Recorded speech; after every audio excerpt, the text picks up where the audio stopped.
deux ou trois choses. La première, c'est que, en tant que citoyens sénégalais, nous ne pouvons pas cautionner le Wahwakhet qui s'est déroulé en Gambie.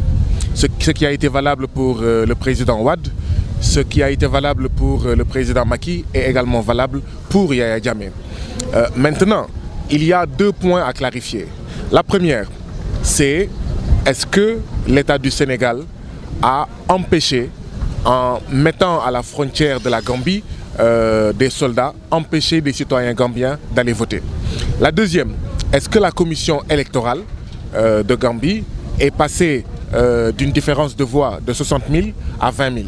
Ces deux questions-là méritent en fait d'être clarifiées pour pouvoir savoir en fait quel est l'objet du contentieux post-électoral qu'il y a aujourd'hui en Gambie. L'autre chose également que nous tenions à dire, c'est que nous sommes contre toute idée d'intervention militaire en Gambie. Parce que nous estimons que l'expérience que nous avons des interventions militaires, cela a été des ingérences qui n'ont servi à absolument rien, sinon à aggraver la situation des peuples. Nous sommes dans une sous-région où il y a la présence des terroristes. Il y a la présence de plusieurs puissances internationales qui ont signé des accords de défense avec certains pays. La Russie avec la Gambie, les États-Unis et la France avec le Sénégal, etc. Aujourd'hui, nous devons éviter la plus petite étincelle qui risque de provoquer une explosion au niveau en fait, de notre sous-région, je veux parler de l'Afrique de l'Ouest. Le dernier point, c'est qu'en fait, réaffirmer qu'il appartient au peuple de régler leurs problèmes. C'est au peuple gambien, d'accord, de dire comment est-ce qu'il compte régler son problème.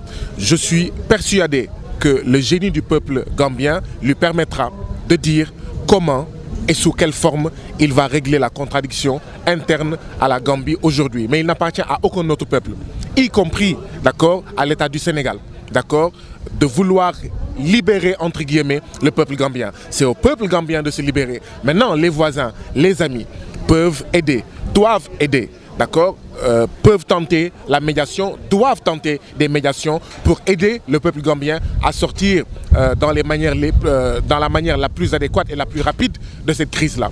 Mais il n'appartient à aucun État, d'accord, y compris l'État sénégalais, de s'ériger en gendarme de la sous-région, de s'ériger en libérateur. Voilà. Dire que le départ de Yaya Jammeh conditionnerait la paix en Casamance, c'est dire que c'est Yaya Jammeh qui a provoqué, d'accord, la crise en Casamance. Or, la crise casamançaise est antérieure à la présence de Yaya Jammeh, qui n'est là que depuis 22 ans. Or, la crise, en fait, casamançaise est la plus vieille, en fait, au niveau de l'Afrique. Donc, elle a plus de 30 ans. Donc, justement, ça pose un autre problème. Ceux qui interviennent aujourd'hui dans la crise gambienne, ils vont pour leur propre agenda. Notre crainte, et nous nous démarquons de cela, c'est que les différents intervenants ne mettent pas en avant l'intérêt du peuple gambien. Et il appartient, comme je le disais tout à l'heure, au peuple gambien d'identifier cet intérêt-là et de voir comment en fait le régler. Mais vouloir profiter de cette crise gambienne pour régler des comptes politiques, parce qu'il est sorti de du Commonwealth, parce qu'il est sorti de la CPI, parce qu'il a refusé de signer les APE, parce qu'il a emprisonné des gens. Vouloir en profiter pour régler des comptes avec Yaya Jammeh et enfoncer davantage le peuple gambien dans la crise, cela serait irresponsable, cela est inacceptable.